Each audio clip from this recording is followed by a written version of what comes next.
In this edition of my back cover book report, I'll be highlighting two books. The first is entitled The God of Tomorrow, Whitehead and Teilhard on Metaphysics, Mysticism, and Mission by author, theologian, philosopher Bruce G. Epperly.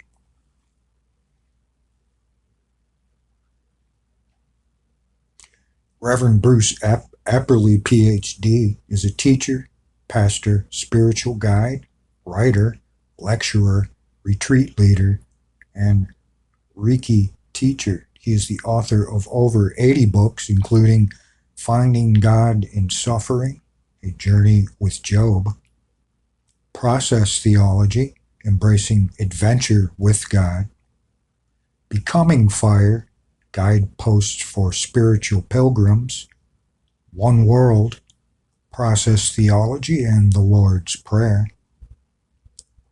Piglet's Process Theology for All God's Children, and Restless Spirit. He is an ordained minister in the Christian Church, Disciples of Christ denomination, and United Church of Christ. He has served on the facilities of Georgetown University, Lancaster Theological Seminary, Wesley Theological Seminary, and Claremont School of Theology. And Claremont is primarily towards educating laypersons and theologians alike in the area of process philosophy / theology. In the book The God of Tomorrow, we investigate theology which is formed around Whitehead and Teilhard. Pierre Desjardins and Alfred North Whitehead came from very different religious backgrounds, yet a study of their ideas shows a number of important and helpful synergies. So their worldviews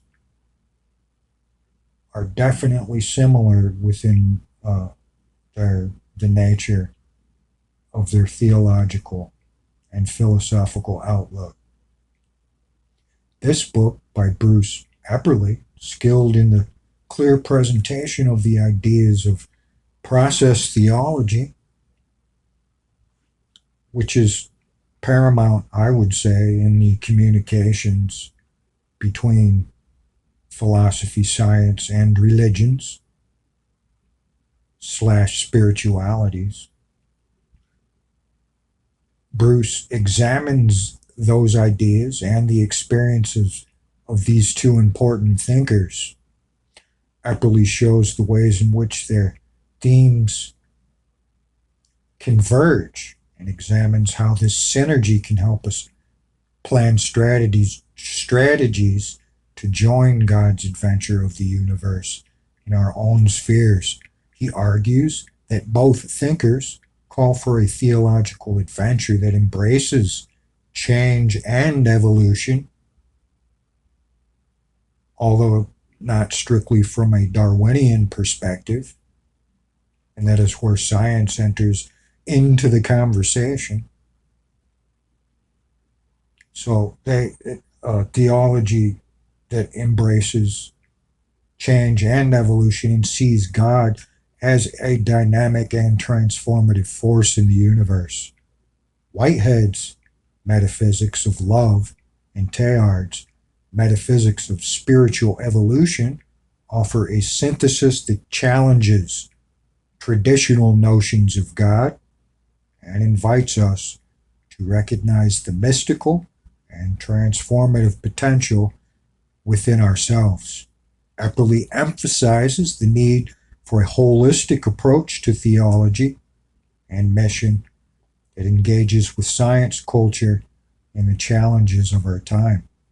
He concludes with a call to embrace the God of tomorrow and embark on a journey of creative transformation and planetary healing.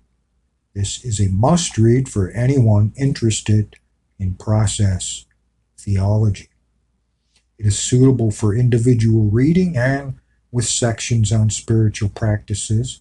With each chapter, it would be a great aid for study, prayer, and meditation in a small prayer or study group. It encourages personal application and action. And to conclude my overall presentation of this particular work, The God of Tomorrow, I will refer to a couple of paragraphs within the text itself to give you an idea of whether or not you would be interested in obtaining this text. I believe it's an invaluable resource for opening up the conversation between the major branches of academics. Science and theology have a lot to say to one another. So I want to start by reading a paragraph from starting on page 52. A relational, empathetic, creative, and evolutionary God. Quote, "And the Word was made flesh, and the wisdom of God dwells right where in the messiness, complexity, and ecstasy of life." Whitehead envisions God as profoundly embedded in the universe. God exists in a symbiotic relationship with the world.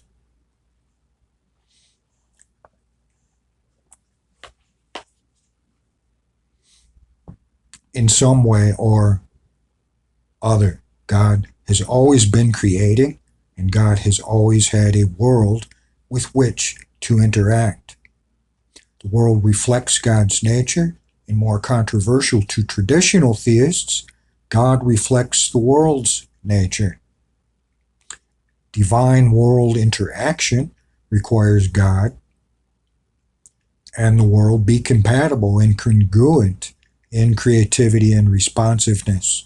Although God is more than the world, God is not a stranger on the outside looking in and supernaturally intervening from time to time to rescue humankind, as much of the classical theistic worldview would have us believe. God's relationship to the world is similar to the relationship of spirit or mind with the body, moving within the universe, shaping and being shaped by the universe, part and whole.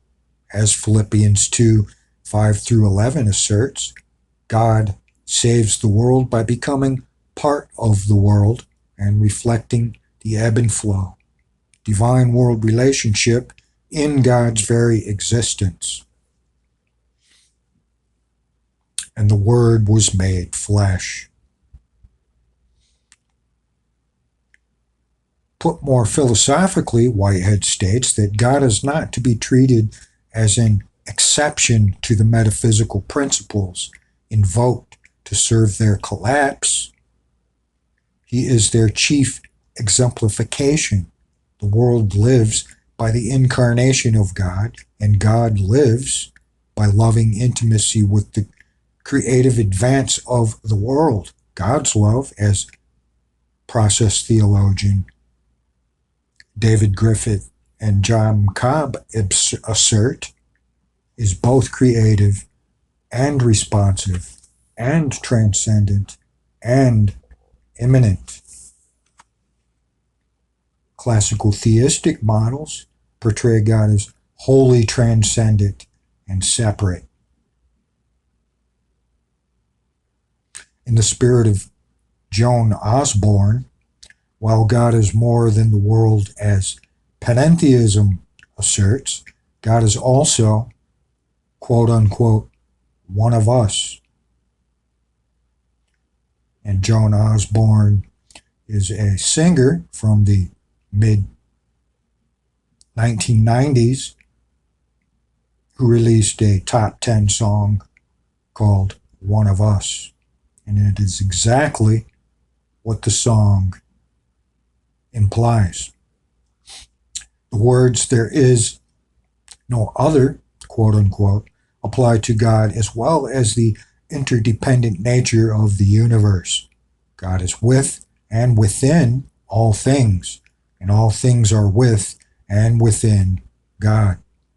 Classical theism falls short of this realization and is, I would say, a reductionist view of reality,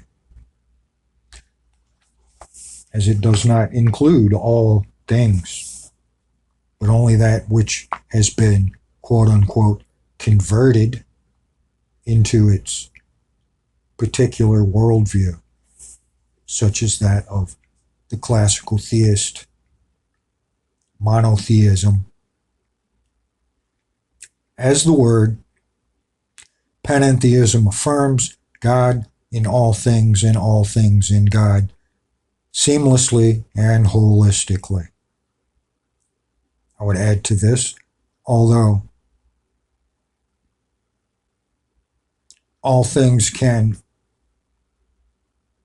as of now, be considered to be in God, God is not as yet in all things. God is in all things by degree, as we have not reached what you would call realized eschatology of an apparent new heaven and earth, when God would indeed be all in all. This has not apparently occurred as yet. So the term God in all things and all things in God is, by implication, something yet to be realized fully. Because if you were to ask an atheist, is God in you? They would deny the fact.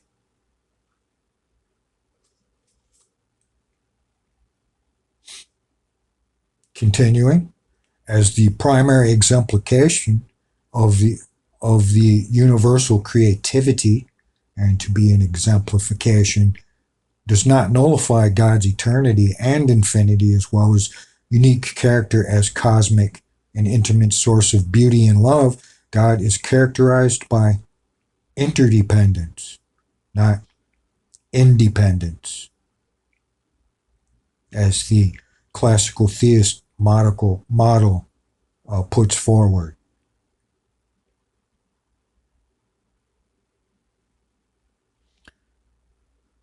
So, characterized by interdependence, artistry, growth, adventure, personality, and freedom.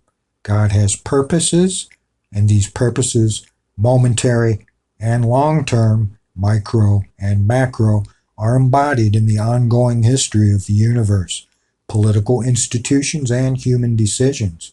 Although God is the primary factor in the evolutionary process, God's creativity does not predetermine or control the emerging contours of the creative process. Accidents happen to God too, and God must deal with alterations to God's vision on a moment-by-moment and long-term basis.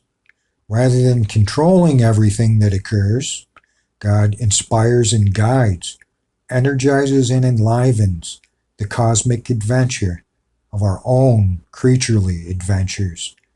God rules by the power of love and inspiration, not coercion and domination. And I would stop here again and recommend the small book that was by author Charles Hartshorne, entitled Omnipotence and Other Theological Mistakes. Continuing, God calls, and the universe in its myriad occasions responds. God's call is to more rather than less creativity in the creaturely world and evolutionary process. Whitehead's understanding of the God-world relationship in the microcosm of human, non-human, and quantum experience, and the macrocosm of planetary and cosmic evolution can be understood in terms of his reinvention of the three O's, the attributes, if you will.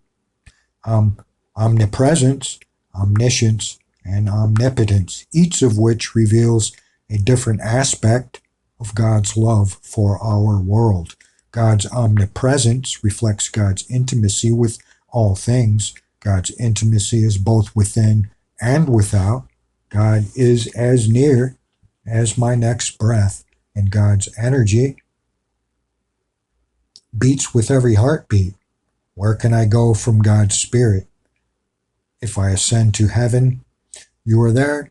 If I make my bed in Sheol, a descriptive term for hell, you are there. Psalm 139:8. Wherever we are and wherever everything is in our amazing, evolving, and often tragic universe, God is present. We live in a God-filled universe, from quanta to cell to the human spirit and the movements of galaxies.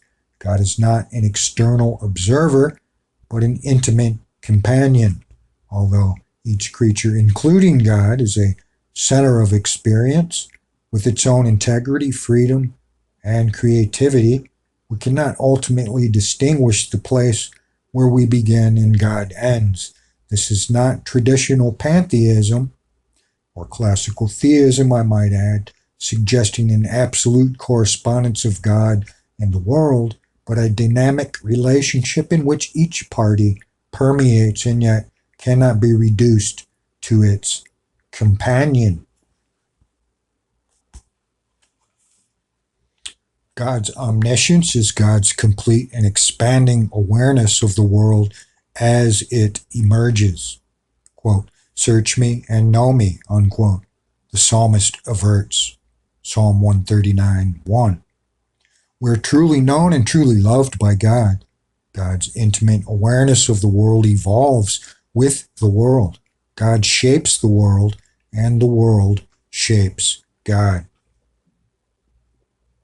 This is at the heart of what the evangelicals of my childhood and the mystics throughout history describe as a quote-unquote personal relationship with God. God hears our prayers, delights in our achievements, and feels our pain. God is the fellow sufferer who understands, quote-unquote, and the joyful companion who celebrates and loves. God's knowledge of the world is constantly changing and growing. Why? Because the world is constantly changing and growing. This is a significant departure from traditional theism's affirmation that God knows everything in advance and that accordingly nothing new happens to God. God is rather static in the classical sense, to traditional views, exalting changelessness over process and eternity over time. Traditional theism describes God as a complete in every way and believes that any change in God is a fall from a perceived perfection. From this traditional perspective, nothing surprises God, nor can God input new experiences or exercise novel agency. Yes, a God for whom nothing new happens can never grow, nor can God act in any meaningful way, nor can such a God be the living God of prophets, mystics, and Jesus. To a God who knows everything in advance, our prayers are of no significance. Nor does our pain and pleasure matter, as God is remote and passionless in the classical sense. A fully complete apathetic and unchanging God is no more living than a stone. In fact, in Whitehead's universe, a stone, or rather the components of a stone, have more vivacity than the unchanging deity. What we do makes no existential difference to the unchanging God, since God already knows the outcome of each action and the totality of our lives. God has neither compassion nor passion if the world is the predetermined reflection of divine choice. Whitehead's image of divine omniscience, identified with God's consequent nature, does not suggest that God lacks awareness of the future in the most comprehensive way possible. God knows future in terms of possibility, of that which emerges in the next moment or in the span of history. God knows virtually all the outcomes of a particular action or the future of our planet. But God's knowledge of the present and future is neither coercive nor actual, as classical theism puts forward. It is anticipatory, probable, and possible, and possibilities can be altered by both God and us. The Bible describes God changing his mind in response to the changed behaviors of the previously godless Ninevites. Jesus ponders an alternative future to the way of the cross and chooses to follow God's vision despite the painful future that lies ahead. What occurs will be known in its entirety by God when it happens and not before. God's consequent nature, or evolving relational omniscience, unfolds as the world unfolds. Yes, unlike us, God preserves in God's experience everything that happens. Our lives perish and live evermore in God's experience. Nothing is forgotten or lost. We may forget, but God never forgets. God uses the materials of our lives, the beauty and the wreckage, to shape the future in companionship with the world. Theologian Thomas Oord suggests we replace the word omnipotence with amnipotence to emphasize that God's power is always relational and loving primarily. From Whitehead's perspective, God does not control the world, nor is divine causation unilateral. Divine creativity is relational, working within and within the world as it is and has been to embody God's moral and spiritual arc in its evolutionary future. Although God's power is global and persistent, God does not absolutely control any moment of experience or the process of evolution as a whole. God's presence is eschatological insofar as God aims within the evolutionary process toward the production of beauty along with intensity and complexity of experience one moment at a time and over the wide expanse of planetary and cosmic history. God's future vision is always embodied as a relational power within the world and not a compelling external quote-unquote force. While much theology has been motivated by the love of power, whether in terms of God's activity in the world, the authority of God's appointed churches and anointed ecclesiastical leaders, the divine right of kings, or devotion to a fallible politician, Whitehead asserts that God rules by the power of love. God is known by goodness, not power, and love, not destruction. Tragically, Too often, religious institutions have seen God in terms of the power of Caesar, controlling, dominating, and punitive, and not the power of Jesus, loving, relational, and healing.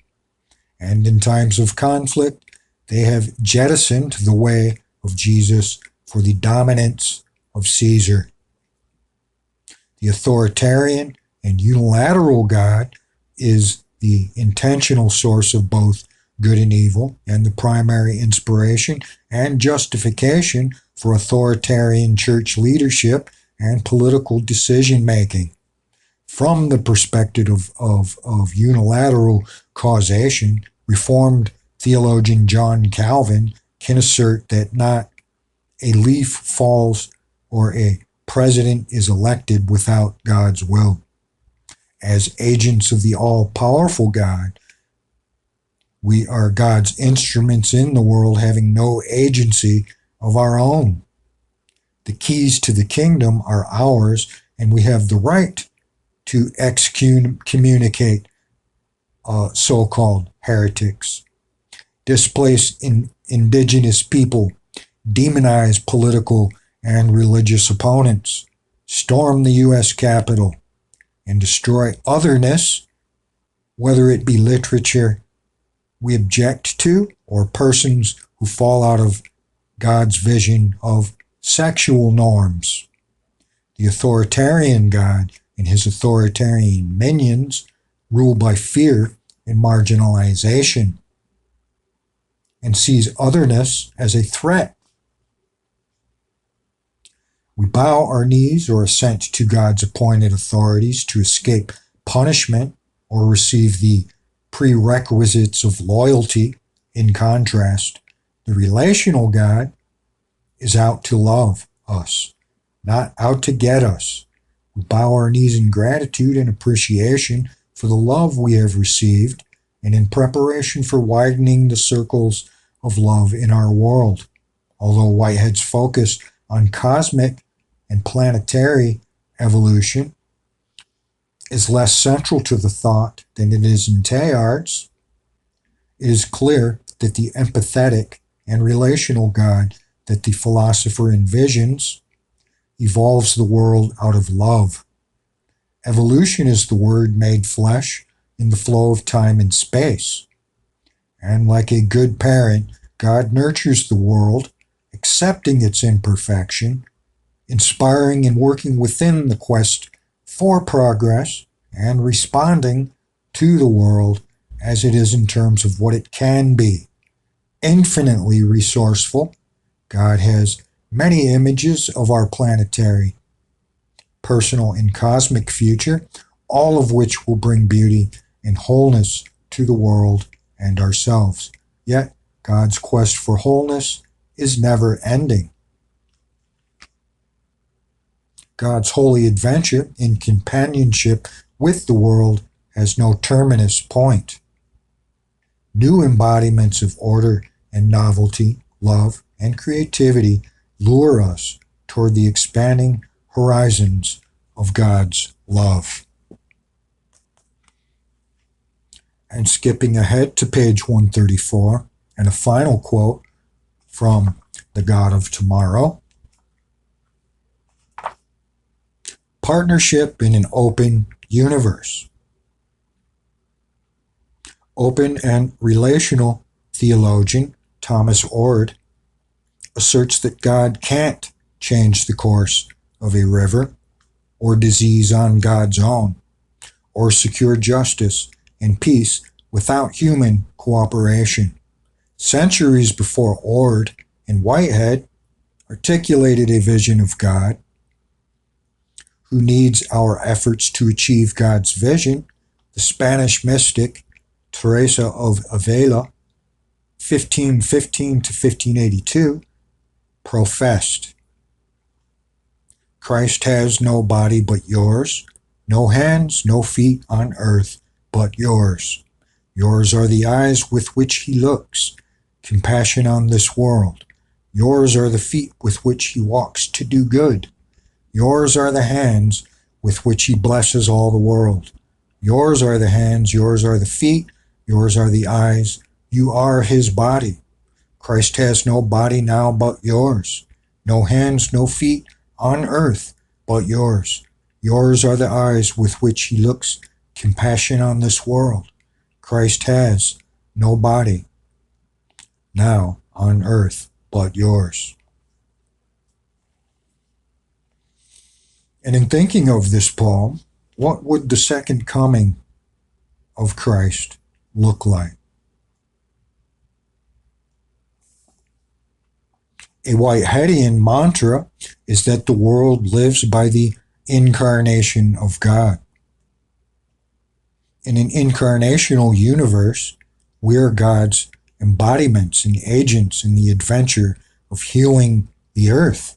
The universe is incomplete and perhaps will never be fully complete, as it is open for continual growth.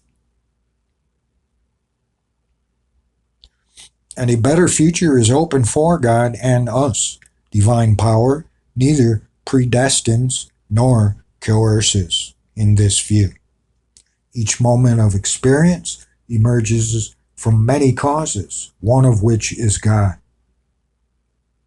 God and our own creative freedom shape the world in which we live, and the institutions that bring life and death to communities, although God does not have a one predetermined end or ideal future in Whitehead's vision of the God-world relationship. God's aim is toward shalom, or peace, wholeness, and beauty, manifest in the world as it is and looking toward the world that could be. God's aims are promoted and sabotaged by our behaviors, free will. We have the free will to walk away from God's will.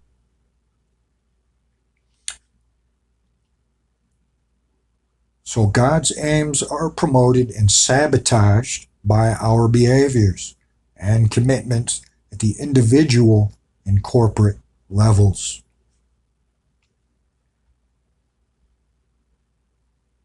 Our mission is, as Jewish spirituality proclaims, mending or healing the world. The world is saved one moment and act at a time, grounded in alignment with our lives with God's vision, if they're indeed aligned. Free will can also choose to do evil. But God, in this vision, will not interfere with free will. In fact, cannot.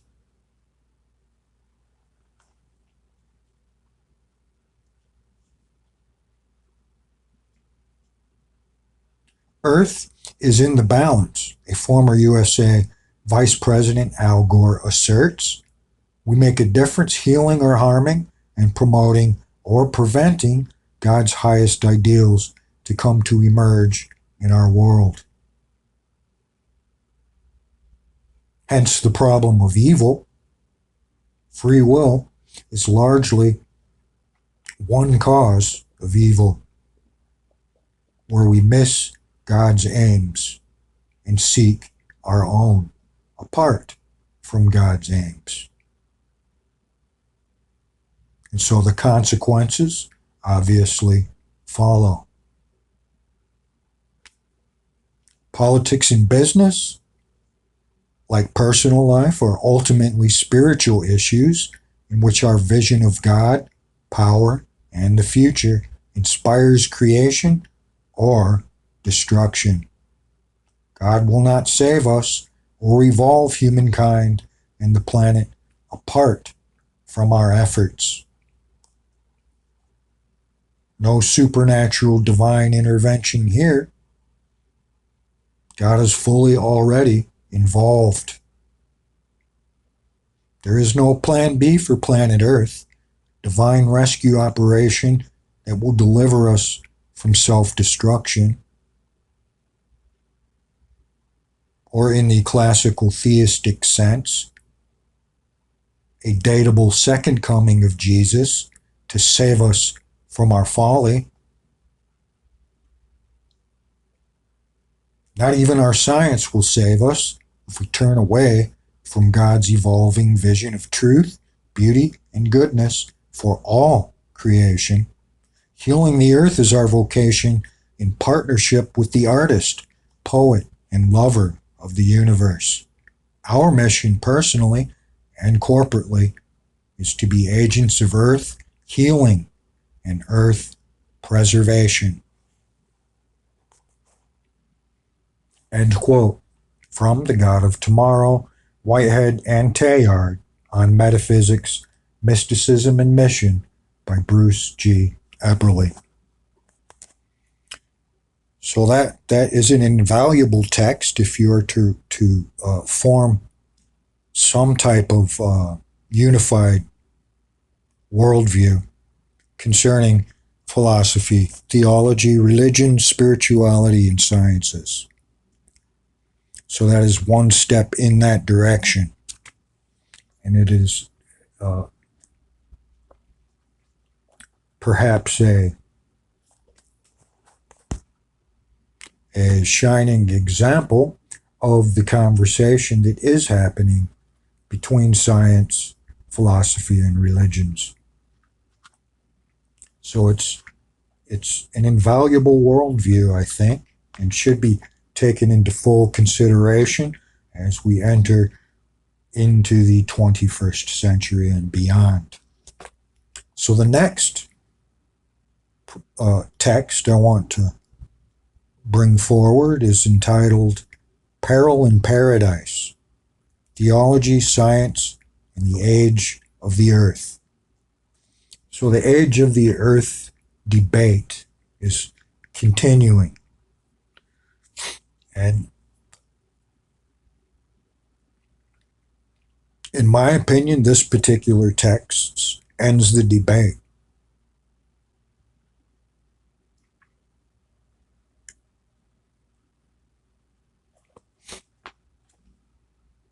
Mark S. Horton holds a PhD in aerospace engineering from the Georgia Institute of Technology and has worked for the NASA Marshall Space Flight Center for the past 15 years. Scientist, theologian, and Christian apologetics. As an internationally recognized expert in the control of space structures and principal investigator of an International Space Station experiment, Dr. Horton has received many professional honors. Published author, experienced educator, and on or engaging speaker in Christian apologetics, he is founding president of 3 local chapters of Reasons to Believe Ministry in Huntsville, Alabama, Nashville, Tennessee, and Atlanta, Georgia. He developed and teaches a course in classical and modern apologetics at the Whitesburg Heritage Bible College in Huntsville, Alabama. Peril in Paradise, Young Earth versus Old Earth. The debate has gone on for centuries, with most modern Christians disputing the scientific claim of an ancient Earth and evolutionary processes. But isn't old Earth truly inconsistent with Scripture, as the young Earth proponents claim? Dr. Mark Horton seems to give biblically based answers and challenges the thinking that to be an evangelical Christian, one must believe in a young Earth and reject evolutionary science. It's either God or science, in other words. Dr. Horton causes us to consider what God meant when he called the creation very good. Was God's plan for a perfect paradise, Eden, destroyed when Adam and Eve sinned, or was it all part of God's sovereign plan? Using evidence drawn from nature and statements from the Church Fathers, Dr. Horton, a Christian apologist and NASA rocket scientist, provides a compelling answer to one of the most difficult and heated issues for modern Christians. His education and experience being credibility and insight to his unique book addressing the theology and science of creation. So here we also have an example of the dialogue between science and Christianity or religions.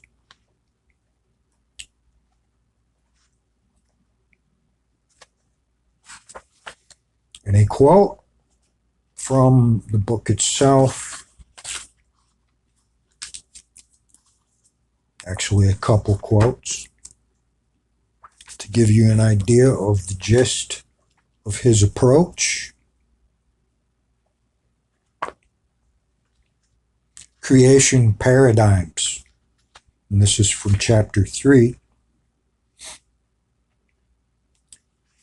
The 11th chapter of the Epistle to the Hebrews is perhaps one of the most endearing chapters in the entire Bible. For in this chapter, God unveils a hall of fame for the great men and women of faith throughout history. This is also commonly called the faith chapter. Through the eyes of faith, these saints lived with a view toward a sure but unseen day of promise. Each of these saints saw the coming fulfillment of God's eternal plan through the eyes of faith. Each sought a heavenly kingdom, one that God was preparing for them according to his eternal purpose. Not the least of these was the patriarch of God's people, Abraham, who obeyed God by leaving his home and embarking on a journey towards an unknown destination, hence faith. On his journey, he was always looking beyond the next place to pitch his tent, for he was looking for a city which has foundations, whose architect and builder is God. Hebrews 11:10. The 11th chapter of Hebrews concludes by summarizing the spectrum of trials and tribulations these Old Testament saints endured in order that they might obtain a better resurrection. Hebrews 11:35.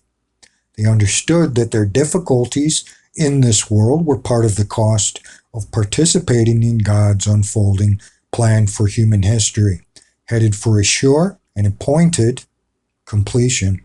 God's plan included them and their sufferings. Jesus also taught that his followers would have to count the cost of following him. God's plan for the righteous is not a path without suffering.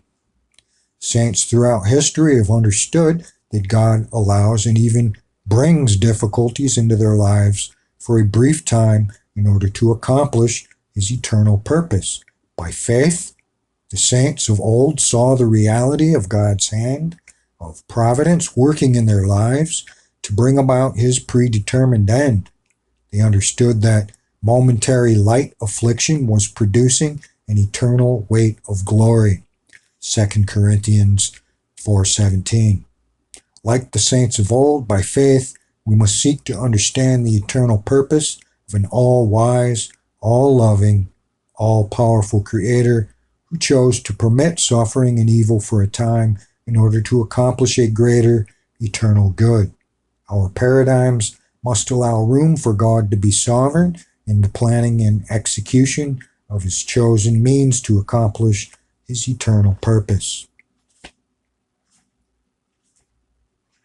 A tale of two paradigms. A paradigm is like a puzzle where all the pieces fit together to form a view of our world. The various aspects of life fit together to form a hopefully consistent picture, like looking through rose-colored glasses We see life filtered through our paradigms. But when we try to fit the pieces of daily life into our puzzle, sometimes things just do not seem to fit. Like high school students in a chemistry lab, we often try to explain away what does not fit, or else we simply ignore it, like bad data. Science employs paradigms by observing natural events and formulating descriptive models. Competing paradigms are developed as scientists attempt to integrate observations and data in a consistent and coherent manner. Scientific models are constantly under scrutiny to determine which models best fit the available data. As more observations and better data is accumulated, paradigms are tested to determine if their perspectives concur with the data. Science progresses as paradigms are either refined or rejected. Another word for paradigms, I would say, are theories. Isaac Newton's quest to describe the motion of falling apples in common balls is an excellent illustration of paradigms in the process or progress of science. Newton's laws of gravity dominated science for over 2 centuries, but his paradigm eventually fell short. A more complete paradigm came 2.5 centuries later when Einstein developed his theory of general relativity. Einstein's paradigm superseded Newton's in a way that fundamentally changed the way we view our world. Theology also employs paradigms to integrate God's revealed truth in a coherent and systematic manner. Hodge refers to theology as, quote, the science of the facts of divine revelation, unquote.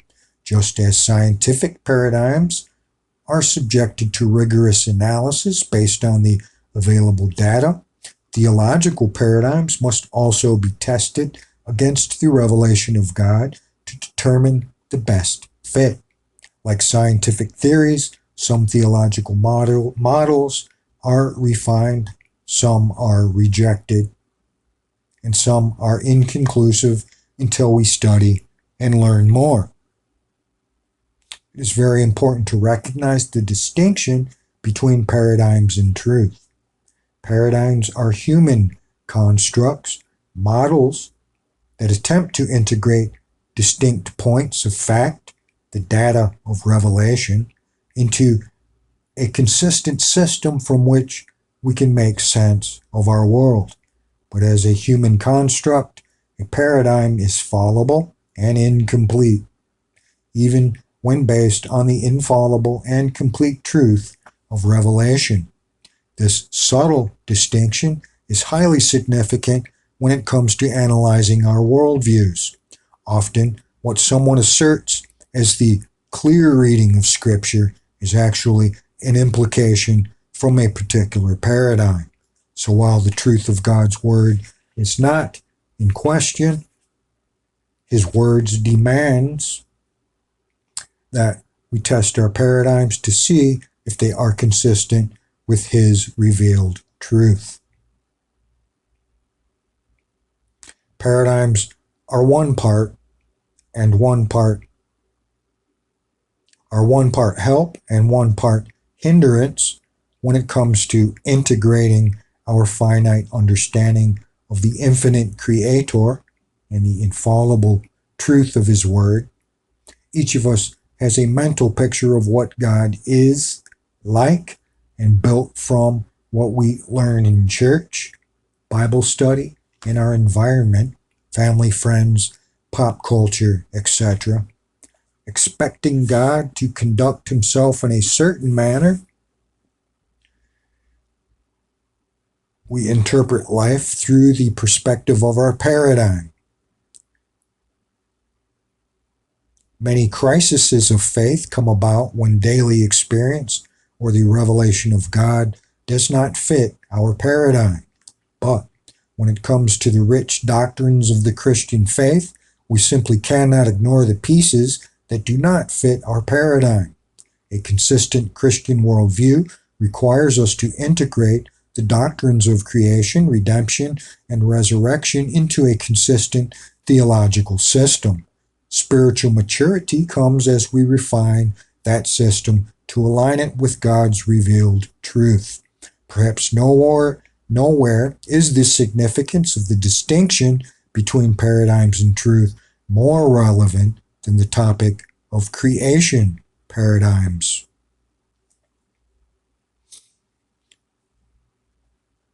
We will introduce an old earth creation worldview and examine its biblical basis. We will also examine the biblical basis and scientific aspects of the mainstream young earth creation worldview. These two worldviews will be put to the test to determine which is best aligned with divine revelation and orthodox theology. The perfect paradise paradigm defined. Distilled to its essence, the young earth creationism worldview is founded on two words: very good. At the core of this paradigm is an answer to the question, when God declared his finished creation very good, what did he mean? The presumptive meaning of these two words sets the context for every element of the young earth creation worldview. This idyllic concept of the original creation, which we call the perfect paradise paradigm, is the theological foundation of young earth creationism, and arguably the emergence of what they have labeled creation science within a theistic worldview.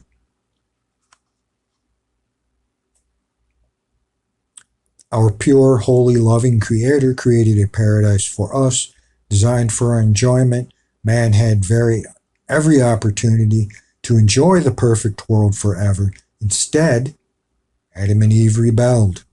This sin corrupted their souls and bodies and all of paradise, cutting them off from close communion with their holy Creator. Our loving and just God did not choose to destroy them forever. Instead, he immediately set into motion a plan of sacrificial redemption. He provided death both as a judgment and a blessing, a means of ultimately restoring man to himself. As a natural result, and as a judgment of Adam's sin, death and suffering came upon all the world. Man ruled and upon all of Adam's descendants.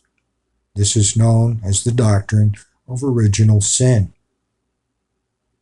The suffering we experience is the result of human sin. This is not the way God originally wanted things to be. When the perfect time was come, God sacrificed his Son to redeem man and conquer death forever. Ultimately, he will restore paradise. Again, there will be no death, no suffering, no evil. These are the 5 basic tenets to this young earth creation paradigm. 1. God declared his finished creation very good. He meant that it was perfect in every conceivable way. 2. Eden was the embodiment of the Creator's ideal intent for his creation. 3. Man's sin thwarted God's plan, shattered his ideal intent, and ruined all of his perfect creation. 4. God introduced the physical death of man and animals as a punishment for sin.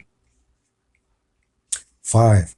God instituted the plan of redemption to reverse the effect of Adam's sin and restore all things back to the original ideal intent. Most people familiar with creation theology will easily recognize the details of this paradigm. Many will also recognize that these tenets are the de facto perspective on creation taught in evangelical churches.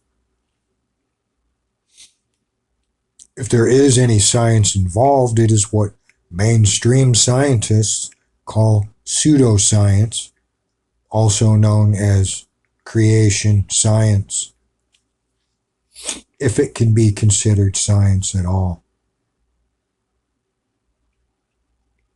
We will investigate these 5 tenets to determine how closely they align with God's revealed truth. The perfect paradise paradigm, or the perfect purpose paradigm defined.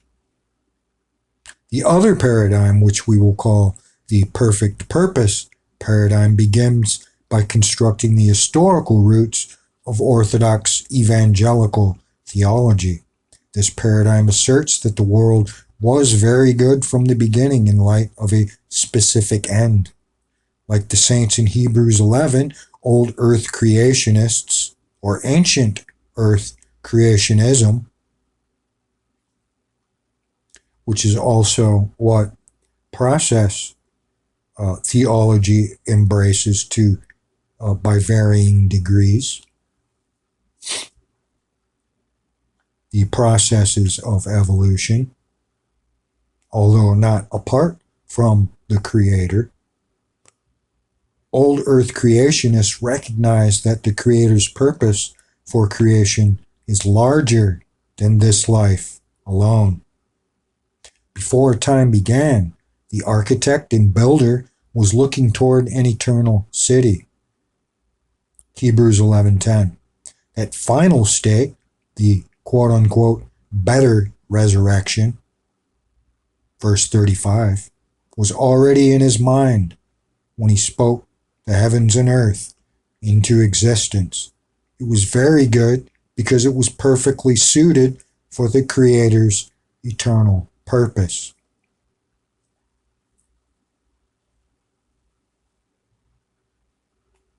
The ultimate end for which this world was created is to glorify the sovereign Creator. In eternity past, God formulated a master plan to accomplish this eternal purpose. His eternal unchanging plan called for creation of the spirit realm and anticipated Satan's rebellion against his authority as sovereign ruler. The plan of God also called for the creation of the material realm as the stage on which he would judge the adversary and consummate his glorious kingdom. The manifold wisdom of the Master's plan was to glorify himself through conquering the kingdom of darkness and providing redemption to his beloved image bearers in one righteous act. After subjecting all authority under the feet of Jesus, the kingdom will be handed over to the Father, who will be all in all. All opposition will have been justly conquered, and evil will have been put away forever.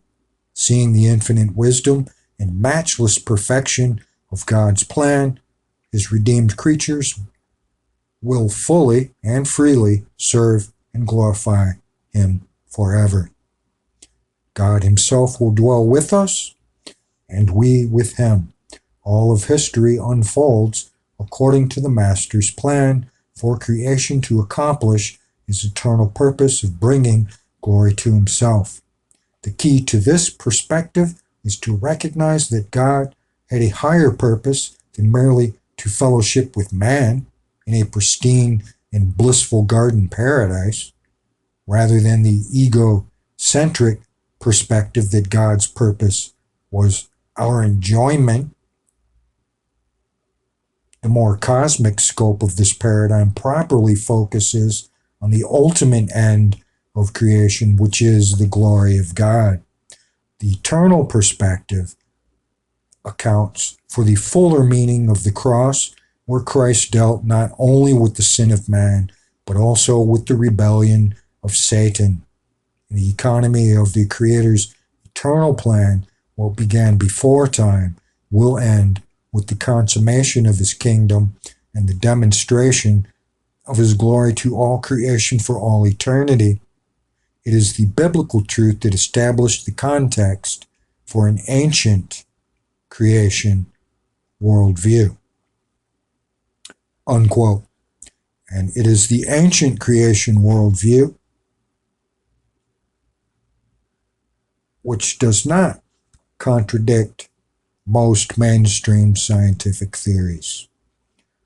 And it is this law of non-contradiction that, in essence, can provide a framework for a unified worldview. That is one between the sciences, philosophies, and religions or spiritualities of mankind. And that is the gist of this particular work by Mark S. Horton. That's Whorton. Peril in Paradise, Theology, Science, and the Age of the Earth. He puts forth a convincing